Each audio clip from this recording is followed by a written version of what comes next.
It was found deep in a shower drain in a fairly new house in Texas, just around 14 months old. At first, it seemed like the clog was just the usual mess of hair and soap scum, but then this thing came out. The object has a bronze-colored metal end, black and white rubber sections, and a blue woven strap looped through it. There are no markings or writing anywhere on the piece. Any idea what this could have come off of? This is an inflatable drain plug. It's used during construction or maintenance to temporarily seal off a drain. Once inserted, it's inflated to create a watertight seal, preventing anything from flowing through. When the job is done, it can be deflated and pulled out with ease. It was found on the floor of a car, and no one has any idea where it came from or what it's supposed to do. Just a small black plastic piece, comb-like, barely over an inch long. One side has the word "Insight" stamped on it. Looks like it might clip onto something, but doesn't match anything obvious in or around the vehicle. What could this tiny piece belong to? This is a surfboard wax comb. It's used to rough up or remove the wax on a surfboard to give better grip. This specific style often comes tethered inside the back pocket of Insight board shorts, so surfers always have it on hand. Simple tool, but super handy, especially when you need to refresh your wax before hitting the waves. It was found out in the road at the end of the driveway, something that looks like it fell off a vehicle. It has copper wires inside a silver tube with some insulation and a center of black plastic. The end appears to screw into something. With lots of work trucks and construction traffic coming through the area, someone guessed it might be from a car or maybe a piece of equipment, but so far, no one's certain. Any idea what this could be from? This is a permanent matchstick, a reusable lighter designed to mimic the look and function of a traditional match. You fill the metal container with lighter fluid, and the matchstick-shaped rod has a flint striker at the tip. When you strike it against the side, it produces a flame just like a match, but it can be used over and over. It was found in the water next to a dike in the Wieringermeer polder, an area in North Holland that was deliberately flooded by the Germans near the end of World War II. Given the location and the wartime context, some think it might be a military relic, possibly dropped or discarded during the retreat. Could it be from World War II or something that came later? Any idea who might have used it? This is the MAT-49, a submachine gun developed by the French Arms Factory, Manufacture Nationale d'Armes de Toul, for the French Army. First produced in 1949, it was widely used throughout France's colonial wars and remained in service until it was gradually replaced by the FAMAS rifle in 1979. Compact and durable, the MAT-49 was known for its practical folding stock and integrated magazine well, making it easy to carry and deploy. It was chambered in 9 by 19 mm parabellum and could fire at a rate of about 600 rounds per minute, a solid and reliable weapon for close-quarters combat. Since the Netherlands didn't use the MAT-49 in their military, this could be crime-related IMSHO. It was found in the Magaliesberg Mountains, South Africa. Rusted, about 8 inches long and made entirely of metal.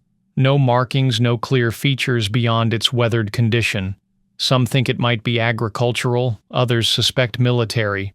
With the region's Boer War history, that's not out of the question. But so far, no one's certain.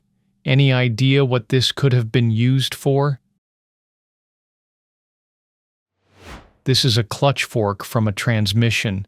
It's the part that engages and disengages the clutch by pushing against the release bearing when you press the clutch pedal.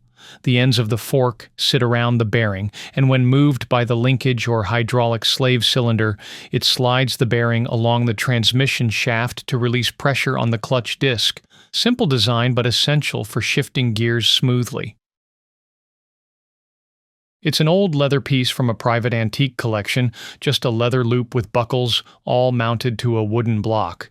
The back is stamped "Made in France" and "Fate Main," meaning handmade. The original owner was related to a Civil War saddle maker. What could this have been used for? This is a crupper, a piece of tack used on horses, and sometimes other equids, to keep saddles, harnesses, or other gear from sliding forward. The loop goes under the horse's tail, and the strap connects to the back of the saddle or harness to hold everything in place, especially when riding in hilly or uneven terrain.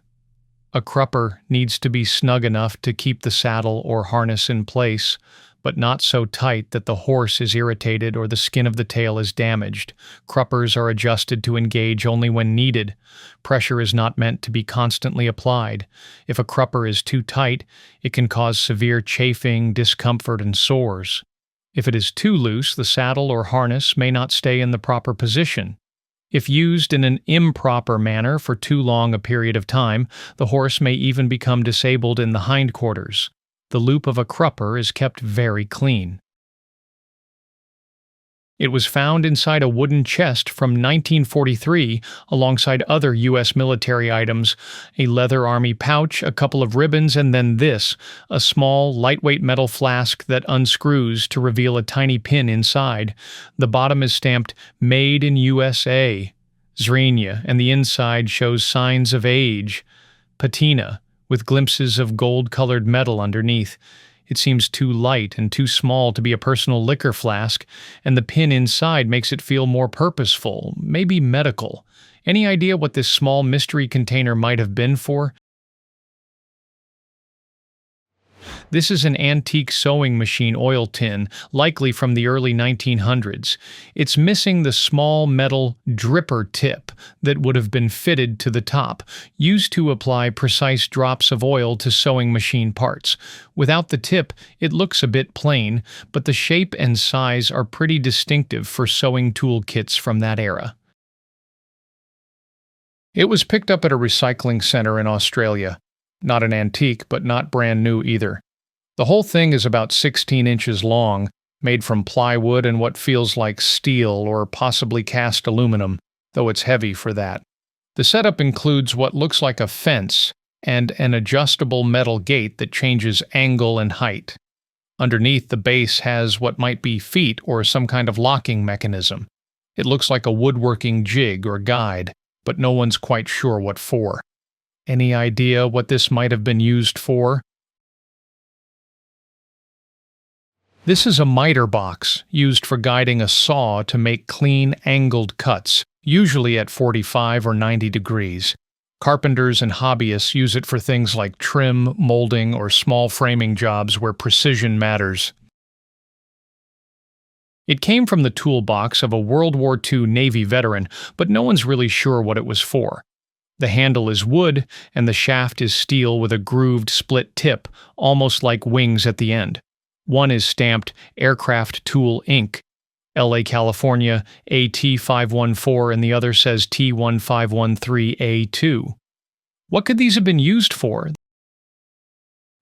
This is an old-school deburring tool designed for removing sharp edges or burrs from cut metal or plastic pipes, rods, or machine parts. You'd rotate it by hand along the edge to clean it up for safety, fit, or smoother function. It was found among a box of old World War II-era belongings, and no one's quite sure what it was for. It's a pin, possibly brass or bronze, and the standout feature is a lion's head mounted separately on the backing. It's not molded as one piece. On the back, it simply reads 36. There's no maker's mark or inscription giving clues, just that single number. Any idea what this pin might represent? This is a Boston Light Infantry shako plate from around 1835. These ornate plates were mounted on the front of military shakos, those tall, cylindrical hats worn by soldiers, serving both as insignia and a symbol of pride. The design typically featured patriotic motifs, unit identifiers, and decorative flourishes, making it instantly recognizable. It's a rare piece of early American militia history. Have you come across other military relics from this period? This was donated to a thrift store and has sparked widespread intrigue in the community, as no one can figure out what purpose this object serves. There was even a spot about the artifact on a local radio show today, requesting that anyone who knows what it is, please get in touch. Handheld black plastic orb with a metal spoonish shape that unfolds, but it doesn't hold liquid or easily stay open. The text printed on it reads, Hatch Worldwide Patent Pending, seems tied to Hatch Industries, who deal in stainless steel manufacturing, among other ventures. What is this thing for? This is an ice cream scoop, though by most accounts probably one of the least effective designs out there. The awkward shape and lack of leverage would make even a half-melted pint feel like a challenge. Still, it was likely meant to be clever or space-saving at the time. It was found in a storage shed and nobody seems quite sure what it is. The drop-shaped part is bottom-heavy, almost like it's weighted on purpose, and it sits on a black piece that has small wheels, or rollers, which turn freely. Despite the compact size, it has a bit of heft to it, more than you'd expect just from looking at it. There's no branding or markings visible, and it doesn't seem to attach to anything else. Any idea what this thing was actually used for? This is a part from a fitness product called an infinity hoop. It's a modern take on the hula hoop, designed for workouts. Instead of spinning a full hoop around your waist, this one uses a smaller ring that clips around you, and that weight on the end swings around to create resistance as you move.